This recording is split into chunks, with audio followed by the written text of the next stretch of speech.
Welcome to the Innovation Ramble. We are here in CSE's Champagne Bar in the tasting room. We are indeed the Innovation Ramble weekly podcast, picking a topic at a time, diving into it and bringing you the juiciest, most insightful innovations we found. And in the preamble, if you heard any weird clicking sounds, that was our friend James Harrison, who's doing our spring-summer shoot. Yes. Some photography for the website, so massive thanks to him and for helping us out with videoing it, which all went horribly wrong. But last week's video, views in the thousands. Can you believe it? First time, it's incredible. We're the #1 business podcast in the new and noteworthy sections of iTunes, so cheers for everyone who's listened to us and given us reviews and subscribed and all that.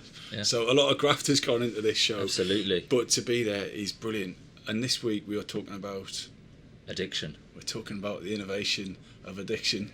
And timely, massively timely. Absolutely. On this day, Amy Winehouse died. Yeah. Finally left us. I saw the film. Yeah, you said it's called Amy. Pretty good. Yeah, really brilliant, really sad. I didn't realise I was actually quite as big a fan as I was, but when you sort of get sucked into that story, not particularly innovative film, but a great bit of storytelling, well told. And she actually died of a complication of her eating disorders, those struggles, and also alcohol and drugs. And with investigating the subject, actually alcohol withdrawal is one of the few withdrawals that can actually kill you. So she was unlucky in the sense that she was starting to grasp with some of her addictions, and unfortunately a combination of a few things killed her off, which is a real shame. Decent pair of lungs, as they say. Absolutely. Incredible story, incredible voice, and tragic end. I doubt it would have been less tragic had Amy had an addicted toaster. Unlikely to have made a huge difference. There is one. There is an addicted toaster. Yes, it's been an addicted toaster. Well, it's called the addicted toaster, and it's been created by an Italian product designer who wanted to create something that responds in the same way that human beings do to levels of having their levels of satisfaction achieved. And so the more you use the toaster, the more it demands to be used. If you then neglect it, you don't use it for its toasting duties, it'll start to turn its dial and move the slider up and down to basically kind of like voice or articulate its displeasure. It's connected through an Ethernet port to the Internet of Things, so there are other toasters out there, and it will report back to the network if it's being neglected, and potentially even request a transfer to someone else's house. So it's an education piece there. Why a toaster? I don't know. I guess the put things in it and mundaneness of toasting bread. But I think what's really interesting there is, as we're starting to get more and more connected devices in the home, and I read that on average there are 18 different smart devices in each home at the moment. So as they start to get hooked up to the internet, and they start to have this kind of machine learning attached to them, of course they're going to start to respond to how they're used or not. So beware. Toasters on the march. And it wasn't just Winehouse that could have done with a smart toaster. Two significant figures in history. One of them, Adolf Hitler, a big methamphetamine fan, apparently had it injected into his buttocks twice a day by a physician. And on the other side of the pond, Churchill, also a massive achiever. Yeah. Not also a massive achiever, Christ. But anyway, both the point we're trying to make, I think drugs have been a big part of all parts of society for a long time. Yeah. And it's important at this point just to note that we're not addiction specialists. No. We're not looking to give any guidance, and any content you hear, listen to, see on the podcast is our opinion and not any kind of medical recommendation. Yeah, it's just two blokes doing a bit of research on the internet for a week. Yeah, absolutely. Please don't actually take our advice. And if you do have some addiction, go and speak to somebody who actually knows what they're talking about. Yeah. So I'd heard about those leaders in wartime using drugs in order to extend their how long they could work for, but we've been using drugs to for a bit of escapism, getting high, transcendence since 9000 BC, pretty much the Paleolithic period, the old Stone Age, which is really when we believe man started to use rudimentary tools, so chipped stone tools. And on the sex episode we talked about one of the earliest forms of pornography that came from this time, which was just a 6 centimeter high, a mammoth tusk carved doll with enlarged breasts and genitals. And interesting that basically as soon as we started to use tools, that's when it's believed that we started to use things like Mexican mushrooms, so psilocybin. There's evidence from the Sahara that actually as soon as we started to use tools and our self-awareness increased, that we started to use drugs around the contexts of kind of in a religious nature, so around ceremonies. And the Mexicans apparently were dipping their mushrooms. The Mexican tribes would dip their magic mushrooms a bit sour in taste, dip them in honey in order to make it a bit more palatable. And it's not all bad news where mushrooms are concerned. So those psilocybin mushrooms give users a kind of mind-melting feeling, but actually the opposite is true. It's not breaking down the brain. They're actually boosting the brain's connectivity. So people under fMRI scanning, when they've had these magic mushrooms, there are more connections in their brains linking up than previously, which might lead to a bit of an explanation around why you get that kind of dreamy state. Apparently, if you've had mushrooms, so they're not always destructive. I think it's interesting when you look at. Well, I certainly looked at the history of our pursuit of like different otherworldly experiences, which obviously leads to addiction. It's only really been in the last 100 years that the US and UK governments have criminalised like most drugs, and actually the big driver of that innovation in drug law was kind of came from a fairly racist point of view. So when Chinese immigrants came to work on the US railroads, they brought an opium habit with them, but the people that took opium were like essentially people in their 30s and 40s. At the end of a long day, you'd have a little puff on the pipe, and it was a managed and controlled addiction. But what the Americans saw and didn't understand was the foreigner coming into the country bringing this powerful drug and criminalised it. And then similarly with cocaine, when they saw the suppressed black people taking cocaine, sort of getting out of their station, and that was when they were like, right, okay, we need to criminalise this. And one of the things I'm most passionate about this, and we'll get on to it later, is really the journey that a lot of people are taking us on about changing those perceptions and actually changing the way that people think about drugs in a fairly innovative way.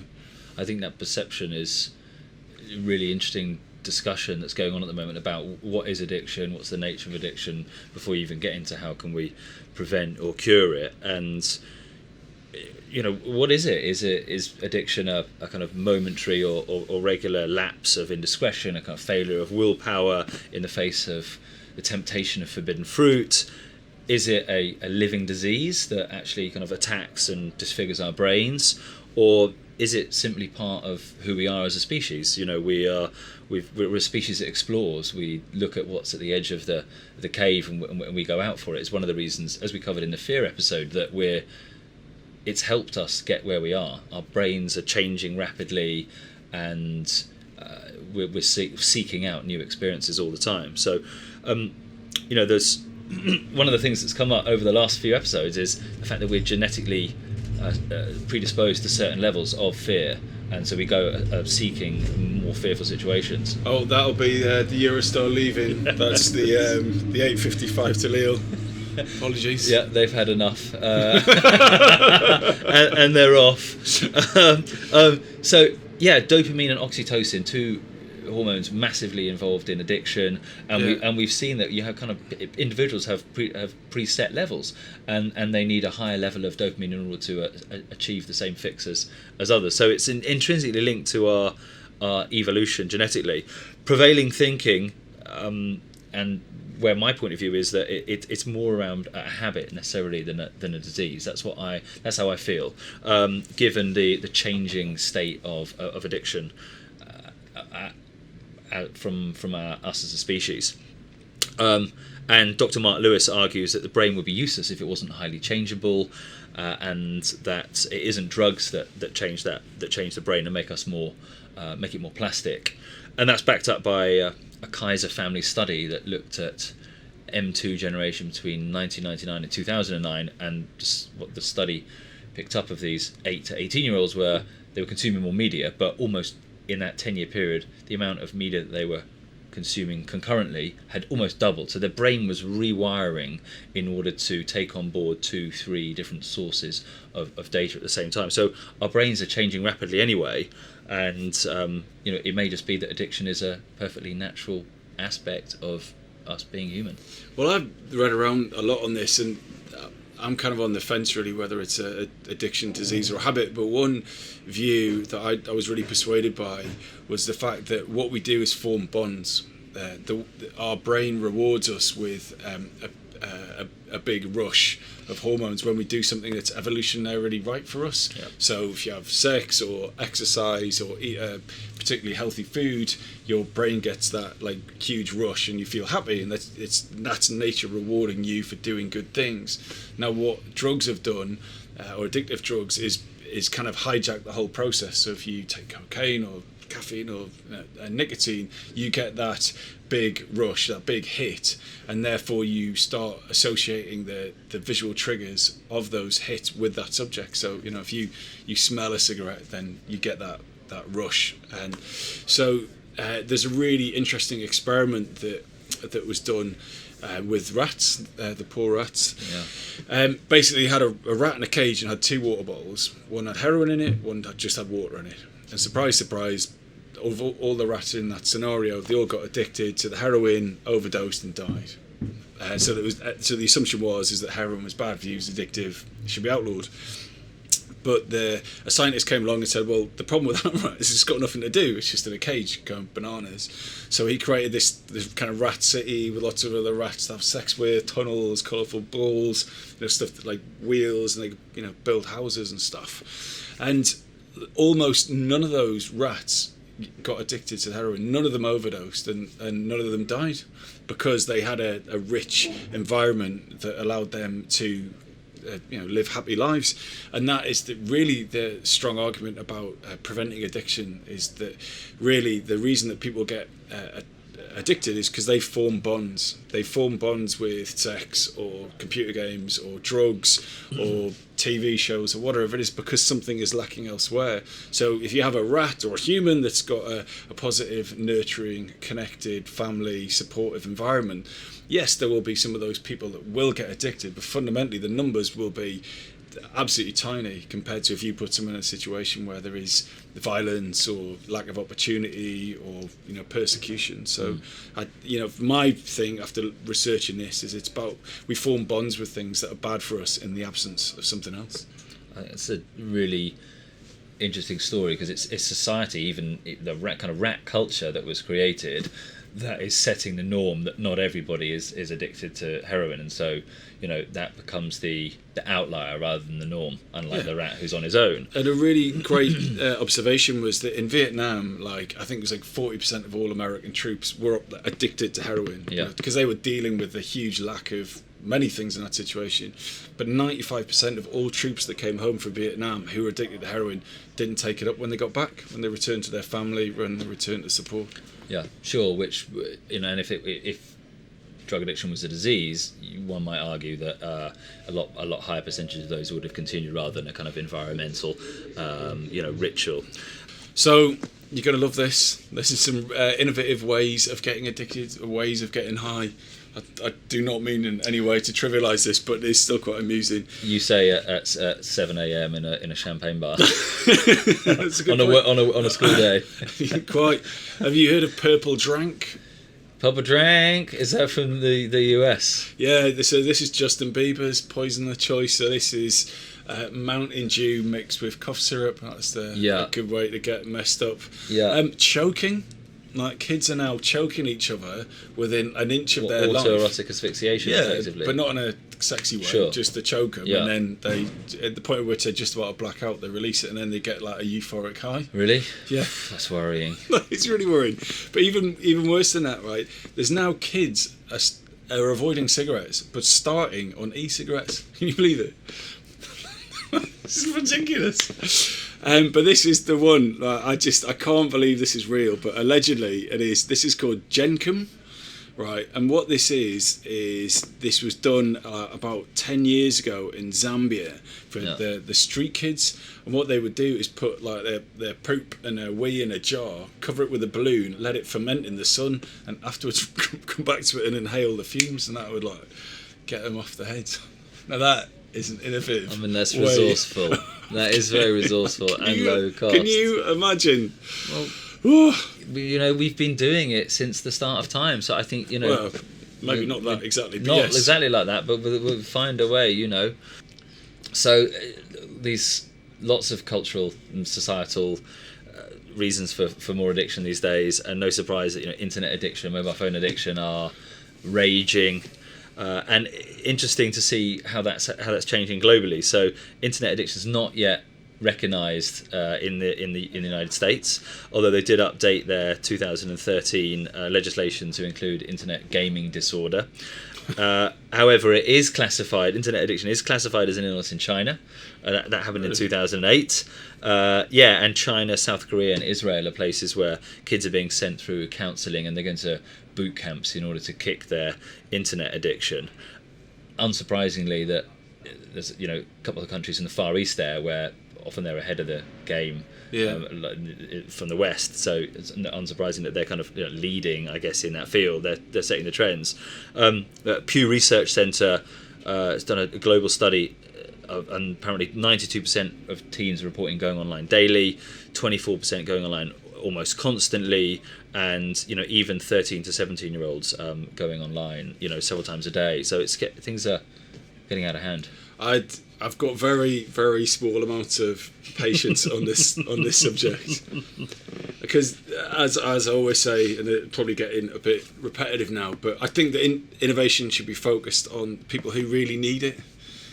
And I think that people who get addicted to World of Warcraft or the Call of Duty, I think you'll be all right one way or another, guys. You know, whereas you got street kids like sniffing the fumes from their own feces. You know, like, I think they could probably do with that time and attention a bit more than some bloke in, you know, Walthamstow who's got addicted to Candy Crush. I've just got so little. Yeah. So I'm sure it's horrible for them and their family, but, you know, they'll be okay. They will survive. They've still got roofs over their head. But you've got people on the street who are really struggling with addiction and don't have anywhere to live.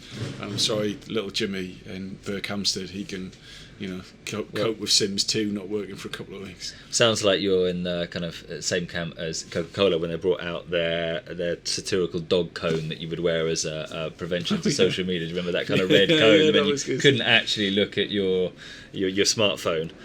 So a huge innovation in dealing with naughty mice, but also addiction, is something called optogenetics. Okay. So that is changing the genetics of brains using light. And basically what scientists are now doing with rats, unfortunate poor rats, they're zapping their brains with molecules that can turn off the neurons in rats and mice's brains, so they can make them run in different directions and take on new behaviours. So the thought is that they will then take that onto humans, and they will be able to zap neurons in the brains of addicts so that they won't be able to form the same memory and attachment. So as we mentioned before, with drug use, a lot of drug use comes from the memory. So you have associations that put you on a path towards relapse or to try these drugs. And actually with light therapy, we may be able to turn off triggers in the brain which will stop people from relapsing back into alcohol and cocaine addiction. Yeah. So I'd read that managed to turn off the kind of cocaine neuron inside those rats and get them to, you know, step back from the cocaine-laden drink that happened to be available. Get them to stop talking about themselves so much. Yeah, exactly. It's always about the rats. And if you're not up for getting your brain zapped right now, then you could turn to an app called Moment. Okay.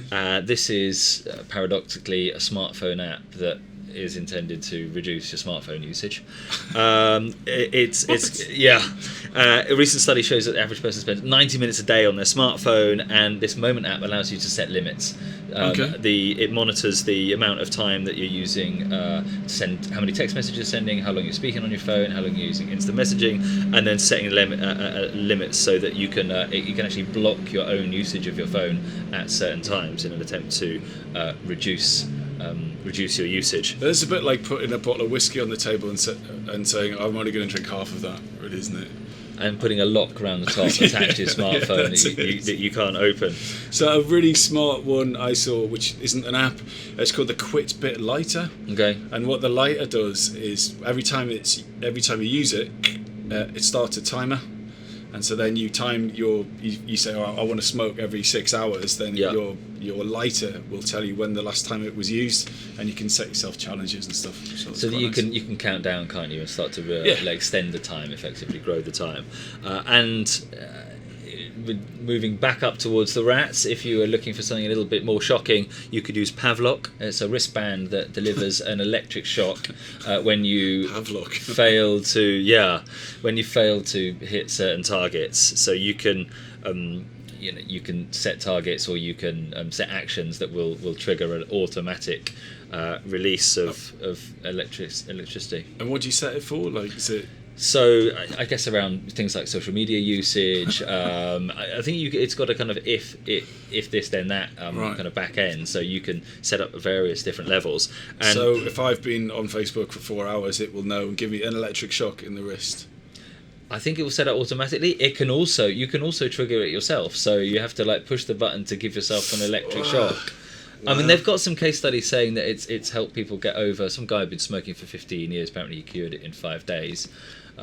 Maybe the button just got stuck. And most worryingly, actually, you can give control to your friends, so they can take over and shock you if they feel like you've. Maybe we can have it for the podcast when we feel one or the other of us has gone on too long. We could just have a little buzz. I feel we'd end up like that. Have you seen that Simpsons episode where they go to group family therapy and anyone can zap anyone? Oh, and obviously after 2 minutes they're all just. That's what it'd be like in here. Another way that you can overcome or avoid getting addicted to prescription drugs would be using a student-designed pill dispenser. It's hot off the press. It's just been in the news in the last couple of weeks. Your pharmacist would take this pill dispenser, use a special key to open the bottom and put your prescription drugs inside, lock it up, and then your fingerprint would unlock the device in order to get your dosage out, but only the right dosage and only your fingerprint, and only at the allotted time. So starting to have smart access that's owned by 2 people, you and the doctor. Well, I think there's a massive need for that. 80% of all prescription drugs are consumed by the US, and between the 80s and 90s, addiction to prescription drugs went up by 400% globally. So that's an innovation that actually has a use. That's brilliant. But it's been quite a serious episode. Probably not that surprising that there haven't been that many laughs in the addiction episode. But a really interesting explanation of addiction, innovative way of looking at it, was this cat's cradle theory. That cat's cradle, when you have your fingers and like yarn wrapped around them. Grandma does it with the wool. Exactly. But basically, that's like addiction. That not one finger is responsible for the whole construct, and consequently you can't just remove one finger. It needs to be a combination of all to get rid of everything. And so the problem with a lot of these solutions or innovations around solving addiction is we'll just attack that neuron, but actually there's environmental factors, there's, as you say, there's DNA, physiological, neurological factors, and addiction is massively complex because it involves all of our senses and our kind of history and the way that we interact in society. So this idea that you can just nip it in the bud is ridiculous. And in Arizona, there's this prison that makes women who are drug addicts wear t-shirts saying I was a drug addict and work on a chain gang publicly, where the public can come up and jeer at them and give them abuse.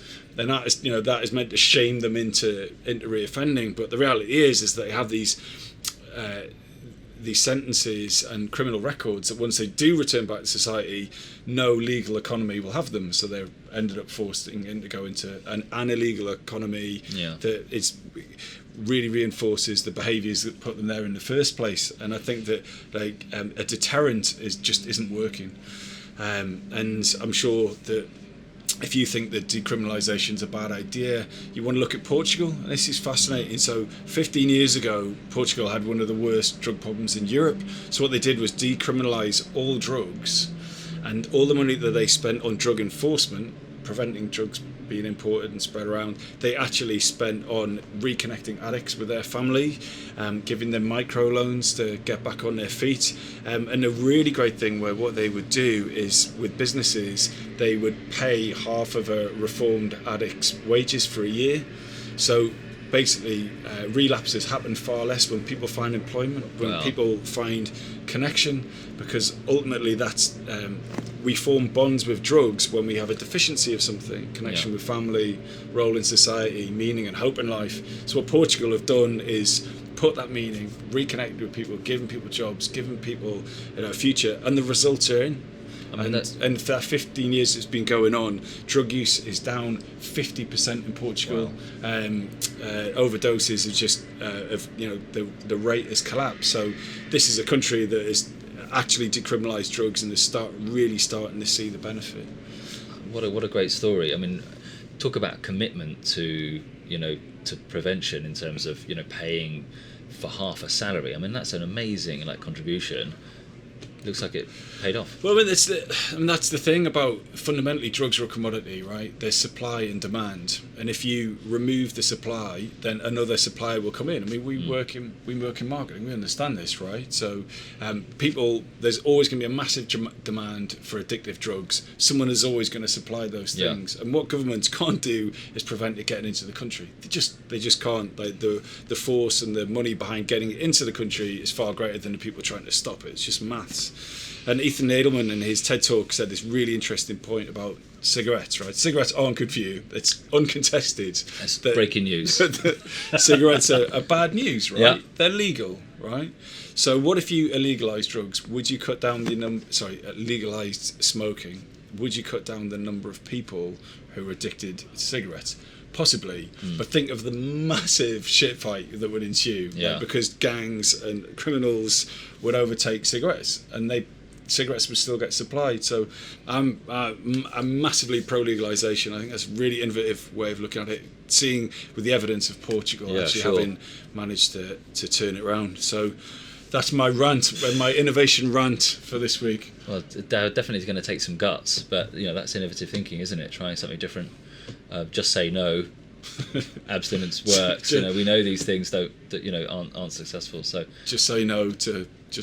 Anyway, some shout outs. Thanks to Christina Live for all our marketing and support. She's doing a fantastic job on our Twitter account. Thanks as ever. Lucky Elephant for the cracking music. For the music, Matt Kempton logo design. Yeah, James Harrison. James, thank you. For spring summer shoot, thank you, and for the loan of your camera today. And to Sam Scott for doing our editing, and also thanks to the drum. Yeah, huge thanks to the drum. With our video doing really well now, and their support is making this absolutely brilliant. So thanks so much to those guys. And thanks as ever to Circe's, Europe's longest champagne bar. Fantastic service, the best sausage brioche on this side of the channel. Have you got a quote?